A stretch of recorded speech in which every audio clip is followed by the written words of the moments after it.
Hello বন্ধুরা, রাবিয়ার রান্নাঘরে জানাই আপনাদের সকলকে স্বাগত। আপনাদের সঙ্গে আজকে যে রেসিপিটি শেয়ার করব সেটি হলো আনারসের আচার। এই রেসিপিটি খুব সহজেই করা যায় আর খেতেও দারুণ সুস্বাদু হয়। চলুন দেখে নিই তাহলে। বড় সাইজের একটা আনারস নিয়েছি। এখন আমি এটার সাহায্যে ভেতরের অংশটা কুড়ে বের করে নেব। কুড়ে বের করে নিয়েছি। এবারে গ্যাস ওভেনে একটা কড়াই বসাবো। তাতে দিয়ে দেব অল্প পরিমাণ সরষের তেল। আর এই তেলের মধ্যে দিয়ে দেব অল্প পরিমাণ পাঁচফোড়ন আর দুটো শুকনো লঙ্কা ভেঙে দিয়ে দেব।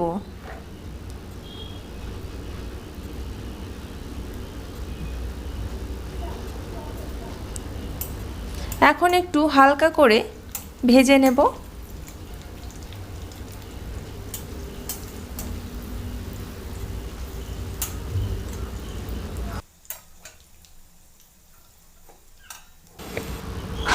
ভাজা হয়ে গেলে দিয়ে দিলাম এর মধ্যে কাজু ও কিশমিশ। একটু ভেজে নেওয়ার পর এর মধ্যে কুড়ে রাখা আনারসগুলো দিয়ে দেব।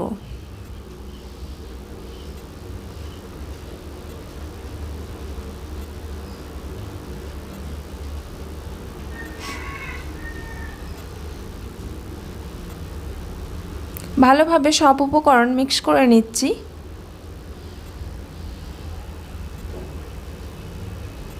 এখন দিলাম স্বাদ মতো লবণ,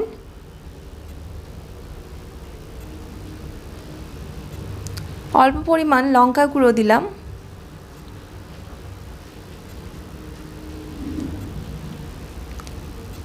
গরম মশলা দিলাম। আমি গুঁড়ো গরম মশলাটাই ব্যবহার করলাম, আপনারা চাইলে গোটাটা করতে পারেন। একটু ভালোভাবে নেড়ে নিচ্ছি।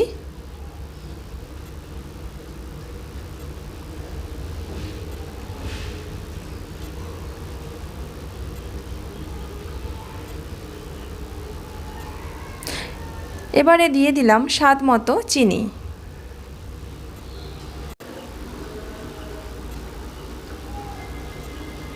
চিনিটা ভালোভাবে মিক্স করে নিচ্ছি।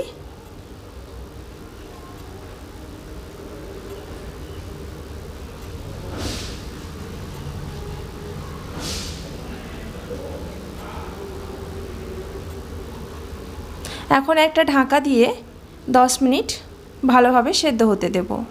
10 মিনিট হয়ে গেছে, ঢাকাটা এবার ওপেন করছি।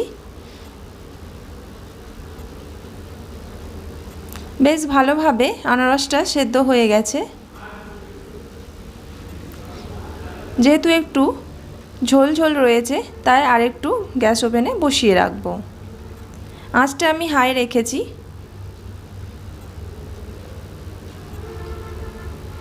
বেশ মাখা মাখা হয়ে গেছে, রান্নাটা আমার কমপ্লিট। এবারে গ্যাসটা অফ করে দিচ্ছি। দেখুন সার্ভ করে নিয়েছি, দেখতে কতটা সুন্দর হয়েছে। আর রেসিপিটি আমার কেমন লাগলো অবশ্যই কমেন্ট বক্সে জানাবেন। আর আমার চ্যানেলটিকে সাবস্ক্রাইব করতে ভুলবেন না। পাশে থাকা বেল আইকনটিও প্রেস করে দেবেন, তাহলে আমার ভিডিও নোটিফিকেশান আপনাদের কাছে পৌঁছে যাবে। আজকের মতো এটুকুই। ভালো থাকবেন, সুস্থ থাকবেন। ধন্যবাদ।